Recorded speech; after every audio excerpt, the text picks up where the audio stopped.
Speed UTV. You guys know I've been following them from the beginning. Way back at Sandsport Super Show when they first started talking about the development of the Speed UTV. And it's been out now for a few years now. And to me, it looks like they're still going strong. So Todd, bring us up to date, man. Tell us how's it going with Speed. Started 2026. You know, we've been shipping cars for 2.5 years now. Almost to the 2,000 mark on cars, which is amazing.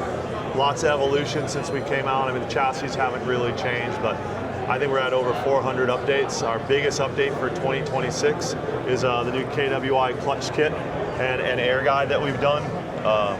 I would tell you, if you're trying to push the car to 10 tenths, which it appears a lot of our customers want to, that was the biggest thing we needed. We wanted a car that you did not have to manage the car temps, or anything about it. We wanted a car that myself, Rob, or Max could drive to the limits of the car, as opposed to managing the car as we're driving. And I think over the last 2 years of increasing cooling and belts, we've got there. The car, to me, there's not a safer chassis in the industry. We have industry standards that between our cages, our suspension, everything we've done. Cars now can come standard with 35-inch tall tires, 3-speed sequential CVT. It's just, we pioneered almost 51 different IPs on our car, from our trailing arm suspension to our front bulkhead, all the way to a collapsible steering column on the car for safety. One of the biggest things that I've seen over the years is people are still going to crash our cars, but watching them roll them back over and keep going, that's an industry first. Many times people's weekends are over, and sometimes there's a lot of injuries. We've been very lucky to see the posts about not just how good the car is, but I had an incident this weekend and everyone walked away, or I had an incident and all I did was roll it over and kept driving. We replace plastics more than anything on our car when someone has an issue in many places. And we had insurance companies come up today and tell us how great the loss ratio is on our car because they're not paying claims. Yeah. It's really cool. That's nice.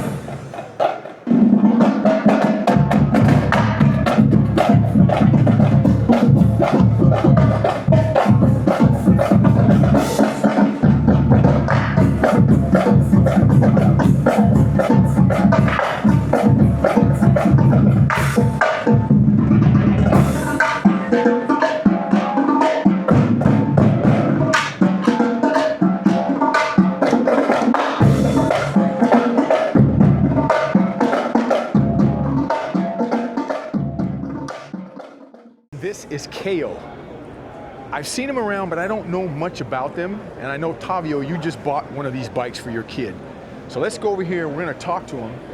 We're going to have them tell us a little bit about their product and what they're about. All right. So first of all, tell me your name. Donut Thatch. Nice to meet you. I'm Kerry Clark. All right, so just tell us a little bit about your product, what you guys have. So Kayo is a manufacturer of youth-based ATVs and dirt bikes. So in the lower displacement size, and we're moving and transitioning over to other things in other categories, electric being one, and then going off into like mid-size ATVs that have been lost in the market for some time now. This model here is kind of our newest product to the electric scene, the e-moto scene. This is the EC2i. It's roughly a 72 volt, 50 amp hour battery that produces about 21 kilowatts. Okay. In more of a full size frame setup with full adjustments. Yeah, I mean, the thing looks sick, man. Thank you. It is nice. Thank you. Yeah. So yeah, it seems like everybody's coming out with electric bikes now. So yeah, we're kind of late to the game, but I think we have a pretty solid dealer network, and we have a product for them to sell at least. So that's the whole idea. This is a brick and mortar dealership for a product like this. So on a bike like this, what's the range? I mean, what can you that's what I'm always worried about, with like electric bikes and stuff like that. I'm always used to the gas. But when somebody gets one of these and you charge it up, about how long can you go on this? So with this model, we're at about 45-mile range, roughly 25 miles an hour. Okay. So you can get about 45 miles out of it. Charge is roughly 4 hours to charge. Roughly 4 hours to charge. All right, nice. Let's move over to this one. Tell me a little bit about this one right here. So the previous model we've had was named the K2. That was a 230cc. As of last year, we introduced the K2 Pro, which is a 250cc displacement. We've increased the suspension travel on it, and then we added a linkage rear swing arm on it as well. So this is something for beginners to kind of step into. That's not adding a whole lot to the cost. So.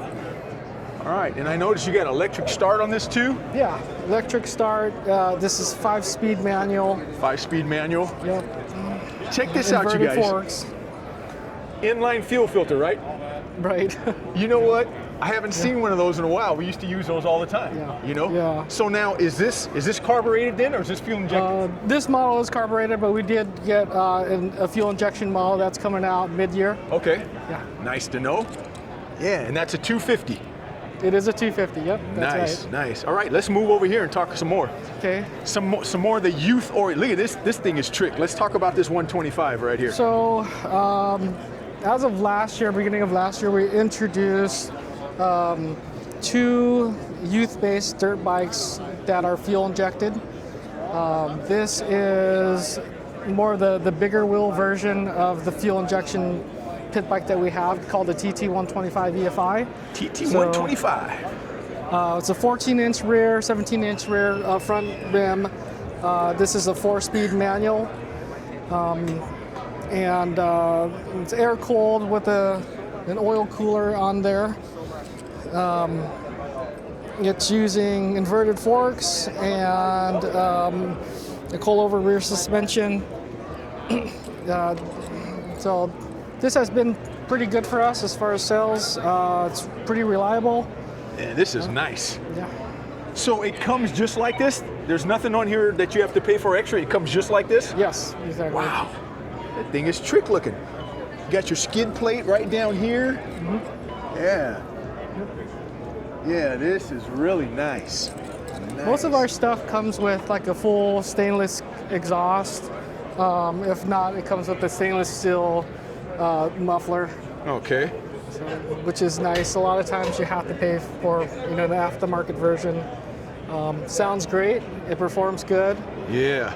So. Yeah, what's nice is your kid can start off with the smaller one.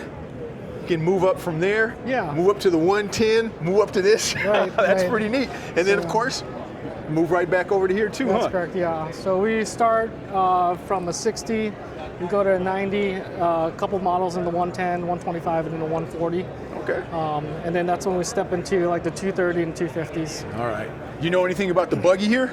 Yeah. Let's talk a little bit about this. So, previous years we introduced a model called an S200. So the S200 was to compete with the Razor 200 and other youth-based side-by-sides on the market. With this here, we decided to kind of step up the displacement and go to a 327, calling this an S350. Okay.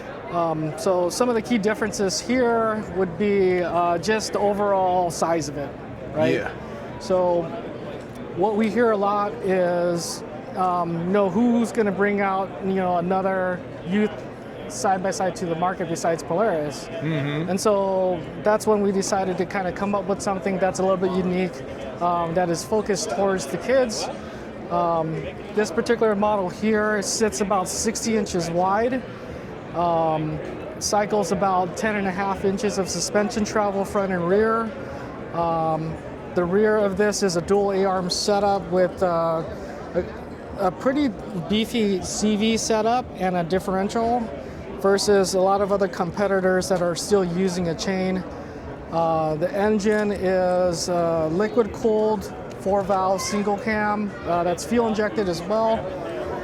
It sits lower to the bottom of the chassis as well as behind the seats, so that you have more of a lower center of gravity as well as more of a closer to 50-50 weight distribution, which is kind of unheard of for, you know, the youth kind of UTV options out there.